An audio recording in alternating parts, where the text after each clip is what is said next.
Hey, what's going on? It's your boy BT, and I came here to talk some NBA with the thousands of True School Sports subscribers. What's going on, guys? Now, in this video, we will address the free agent signings made by the Houston Rockets. They made 3 of them, all very key signings. We'll go through them one by one. The first signing they made was Nene for 1 year and $2.9 million. They also signed Eric Gordon to a 4-year deal worth $53 million. And then they signed Ryan Anderson to a 4-year deal worth $80 million. Now, I will start with Nene.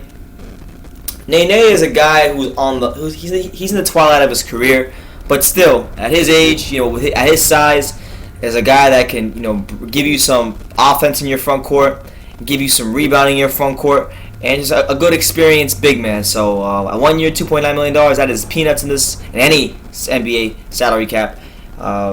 In CBA, so I like the signing for Nene. Low risk, high reward. Those are the ones we like the most over here on True School Sports. But Eric Gordon, $53 million. This is the one I probably have a problem with right here, because Eric Gordon, while he's been a good player, talented player, at one point in time he was the centerpiece of the reason the Clippers traded for Chris Paul. He was the centerpiece of that trade for the New Orleans Pelicans. And he's had a huge fall from grace. Injuries have played a huge issue in that, but now he's coming to Houston.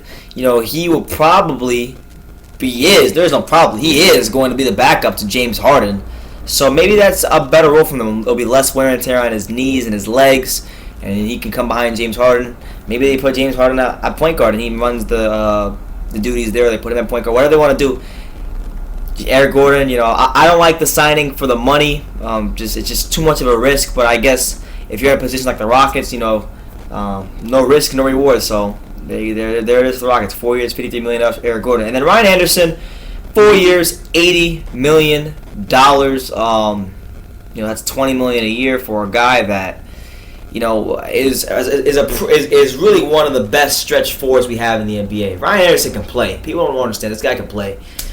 And the Rockets are one of those teams that really value three-pointers. They don't just value three-pointers, they overvalue three-pointers. And it's not surprising that the Rockets, of all teams, would pay him this amount of money. Now, playing with James Harden, a good passer, willing passer, there's a lot of good pick-and-roll, pick-and-pop opportunities there for him and Ryan Anderson.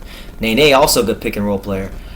So I like what they're doing there with that. The signings aren't bad signings. It's just the money for some of them is a little bit too much for me. But they lost Dwight Howard, and they had to address their front court. I think they did a great job of that with getting Nene. They still have Clint Capella, who I know the Rockets organization likes a lot. They have Montrezl. They're gonna have Montrezl Harrell playing behind Ryan Anderson. So there's that. They have a lot of young, not young, but a lot of lengthy guys. They're overcrowded at the 4 position. They got, Trevor Ariza is still there at the 3 spot. Corey Brewer, Michael Beasley, Sam Decker, the rookie who didn't get to play last year. So it's going to be interesting to see what the Rockets rotation ultimately looks like this year with all these new pieces.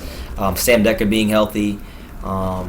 Interesting time in Houston. They also signed James Harden to a $118 million extension, which I will get into in another video. But these are the moves for the Houston Rockets. Nene, Eric Gordon, and Ryan Anderson are all coming to Houston to play with James Harden.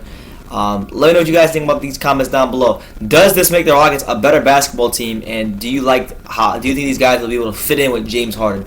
Leave your comments down below. Take the time to subscribe. And you could love me or you could hate me, but I'm just a kid from Dania. So until next time, take care, guys.